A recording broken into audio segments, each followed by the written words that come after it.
Back when King of Fighters 13 originally became a free title on PlayStation Plus for PS3, I got really into the series. It became pretty much my introduction to the more traditional fighters out there as a young high schooler. 8 years later, seeing SNK release SNK Heroines Tag Team Frenzy, I got really excited to jump back into the series, although this was certainly not the game I was expecting. SNK Heroines is available on September 7th for the PlayStation 4 and Nintendo Switch for $50.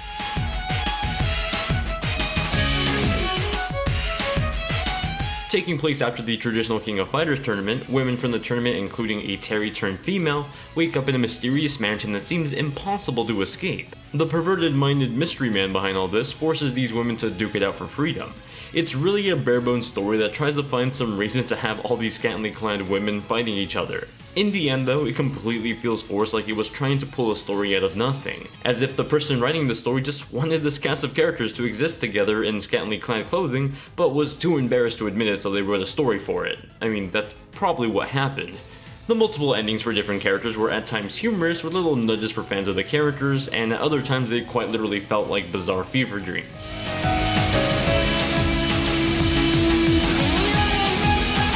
Despite being from SNK and having some of the King of Fighters characters present, SNK Heroines is much more of an approachable game than KOF. In fact, it may just be one of the most newcomer-friendly fighters out there. Attacks have been simplified from quarter circles and crazy combinations to simple single-directional button executions. Almost like the Super Smash Bros. Series, you have each of the main face buttons performing some sort of action, while being able to add a different direction to execute a different attack. Shooting a projectile with Athena is as easy as just pressing a single button. The same goes for the big move finishers too. The command list for characters is quite literally a single page of directional input and a button. Newcomers to the fighting game genre won't need to worry about complex controls here. Where this game may get a bit more complex for some is the big metagame changes from traditional fighting games. Rather than fighting to get your opponent's health bar all the way down to 0, you're fighting to land a dream finish move. Dream finishes are essentially special attacks, and once you land one on your opponent when their health is down, you win the match. It oddly enough reminds me of PlayStation All-Stars Battle Royale that also had you completing special attacks in order to get any points or kills. It's certainly an interesting system that changes the meta of traditional fighting games most people are probably used to. Rather than having just a large life gauge, you have both a life gauge and something called a spirit gauge. The spirit gauge is used not only to perform your dream finish move, but also all your traditional attacks like Athena's projectile. However, you can still perform traditional special attacks even when your spirit gauge is 0, they'll just be really weak. Only dream finishers need a filled up spirit gauge, and that naturally replenishes itself over time. That brings us over to the tag system, because ultimately this is a 2v2 fighter that really does push the idea of working together. You see, when choosing your pair of characters, one is assigned as a fighter and the other is assigned as a supporter. Supporter characters have their spirit gauge replenished faster over time, and even though your pair of characters share one health gauge, they have their own spirit gauges. It's a brilliant idea that, in combination with the dream finish requirement, has you constantly strategizing and balancing your two characters, although the idea kinda gets knocked back a bit by being able to pick the same character twice as both your attacker and your supporter, sort of defeating the purpose of having a tag team if it's the same character. However, analyzing when to strike down your enemy's HP while still keeping track of your own spirit gauges is still there. It changes the feeling of matches, not necessarily watering it down, but just making it feel different. The simplicity of the control certainly makes it easier to let newcomers perform just about any attack they would want with ease. However, the actual rules of the game can still be a bit complex in their own way.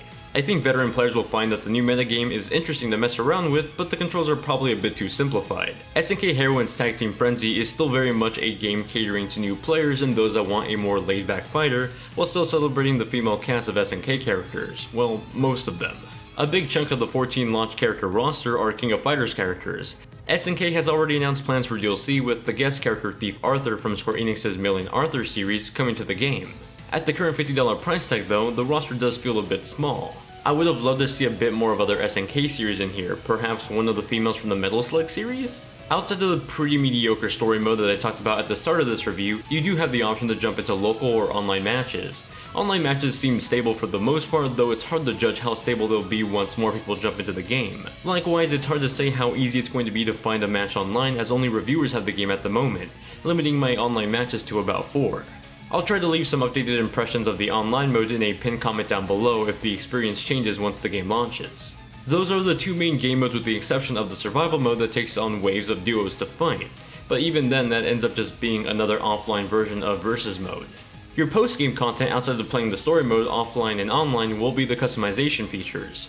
For fans of the characters featured in the game, it's a real treat. Using the gold you earn from matches, you can unlock new costume features, poses, voices, and much more to change up the presentation of your favorite characters. You can essentially make them your own, like giving Kula Diamond her own set of wings and glasses. It's a celebration of the characters in the series, which in itself is what this whole game was meant to be. Fans will appreciate that. For those that are just looking at this game as a good entry to fighting games, gameplay content can feel boiled down, especially at that $50 price tag. This is coming from someone that likes King of Fighters but doesn't really have a great attachment to the characters. And from my perspective, it feels like there's some sort of lack of content here.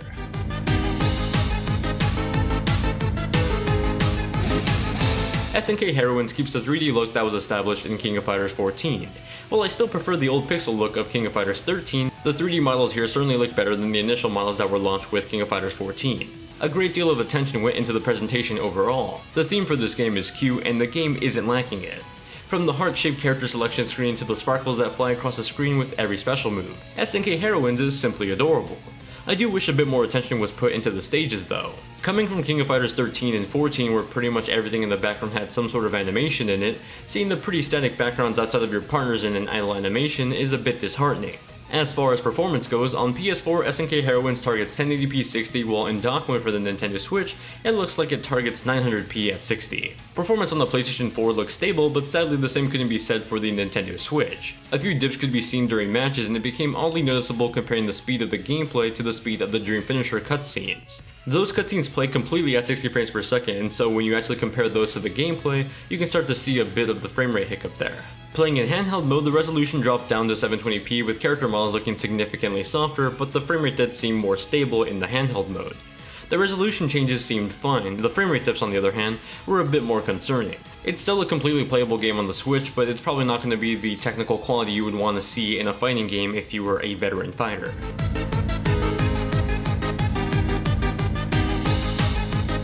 The original cast of voice actors for each of the characters returned to reprise their roles, performing each of the main roster as great as in their original games. With that said, sound clips from previous games were definitely reused when they could.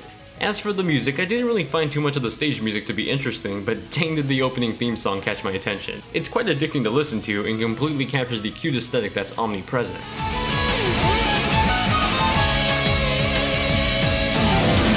SNK Heroines is as lewd as it is newcomer friendly. That is a terrible choice of words. I'll just keep it in. It's a celebration of some of SNK's most popular female characters with great customization features for fans of them.